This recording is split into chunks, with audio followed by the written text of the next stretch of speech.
All right, so decided to kind of do a little side-by-side.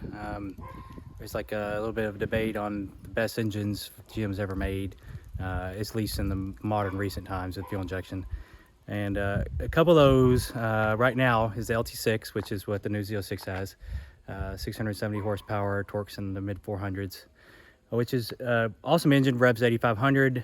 I would say that at least having owned one now, at least for a little bit of time, is probably definitely up there.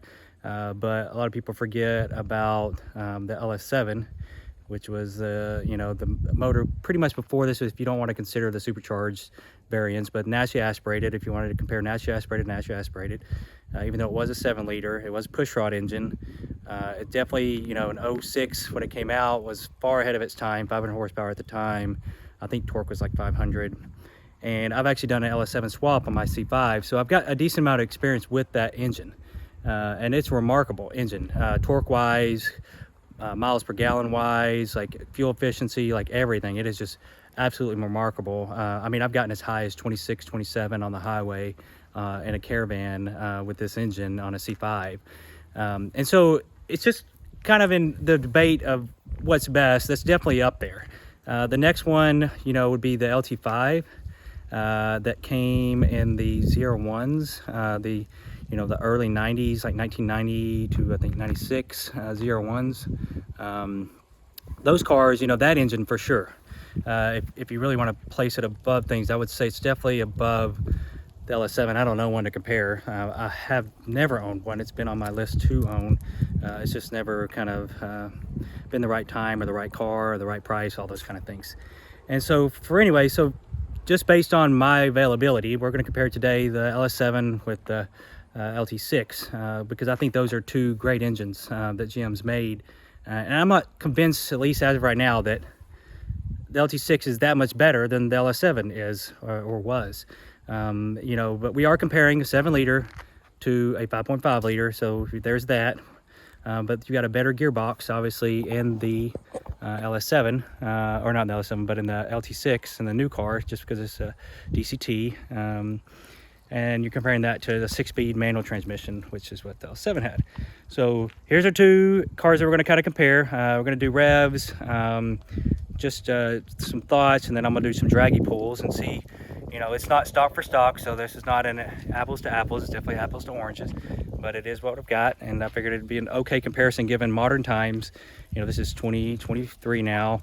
Most ls7s at this point have had some sort of modification, so I think it's a fair comparison between the two. So this is a C5, and basically it's just a wide body. I've got Bogarts. This is 17 by 12s in the back. They're custom offset for this car, 345s. So decent traction, and then skinnies in the front. So it's a light car. Don't get me wrong. The ls7 is basically a ls7 4s internals. It's got the stock titanium connecting rods. And I've got a fast intake on it. I've got 1 3/4 headers, which are way too small for the engine. It definitely chokes it down. It's been sitting in the garage. You see this cobwebs. I actually don't spray it, but I set up for spray. I've never actually sprayed it. I was always kind of scared to. Fair rim intake, and it's a basic cam, ported heads, just your normal ls7 stuff, all bolt on. It's like I said, under exhaust, good intake. Okay-ish throttle body. I want to say that's actually might be a stock throttle body, ls7 throttle body. So it's probably choked there a little bit too. So anyway, so we're gonna do some revs, compare the two, and then kind of do a quick draggy run back to back and kind of go from there and see, maybe tell me what your thoughts are. I'm sure should be at least a little bit of debate between the two generations, at least now. How much farther have we come, 2023 versus now? So, all right, well, we're going to start off. I think we're going to do LT6 revs and kind of go from there.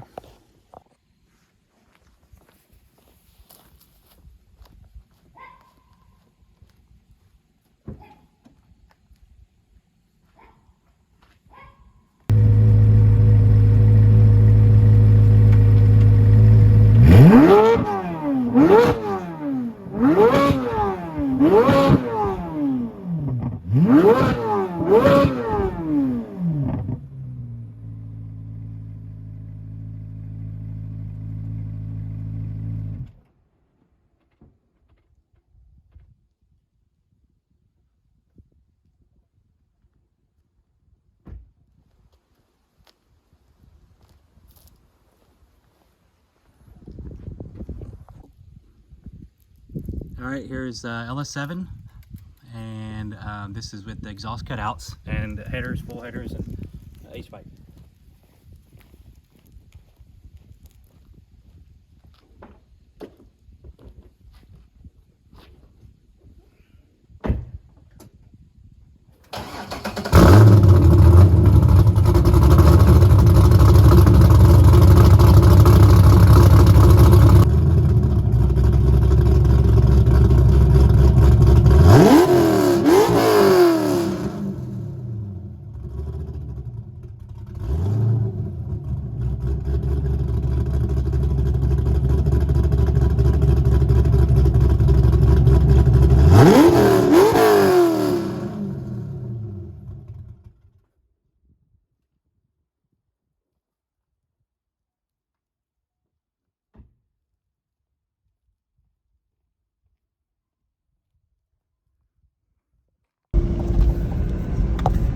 I'll be honest with you, this car is not easy to launch, at least consistently. I've driven a Stingray, they're pretty consistent, but this thing's all over the place. You either got too much in it and it spins, or too little and it bogs. It's kind of hard to hit that sweet spot. I went to factory settings as far as launch control, and that was like a huge miss. So kind of interesting. I guess there's just a lot to learn on it, but I'm still going to do a comparison video of the two, because it's not like I got traction in the other Corvette, so I think it'd still be decent to compare. So let's look at the times.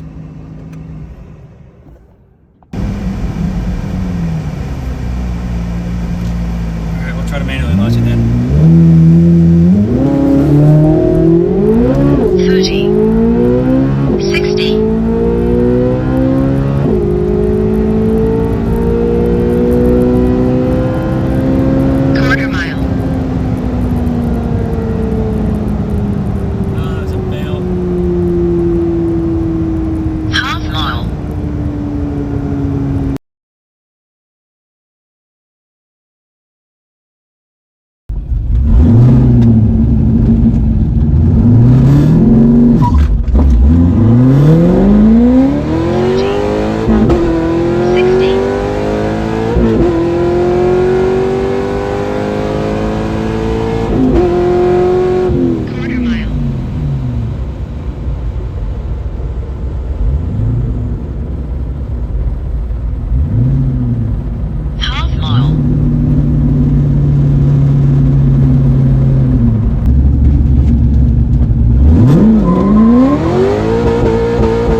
Well, that didn't go exactly how I planned it to go.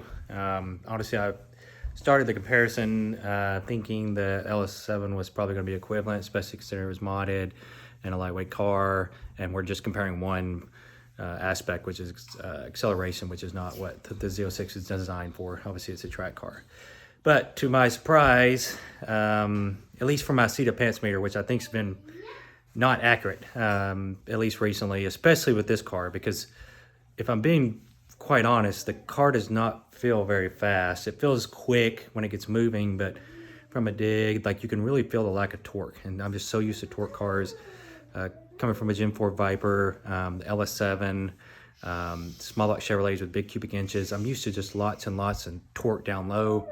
Even Hellcats, you know, I had torques for days. TRX torque for days. I'm just not used to anything that's high revving like that. And so for them to be side by side, and you can see here, it's not even close. Like, the mile an hour is like somewhat close.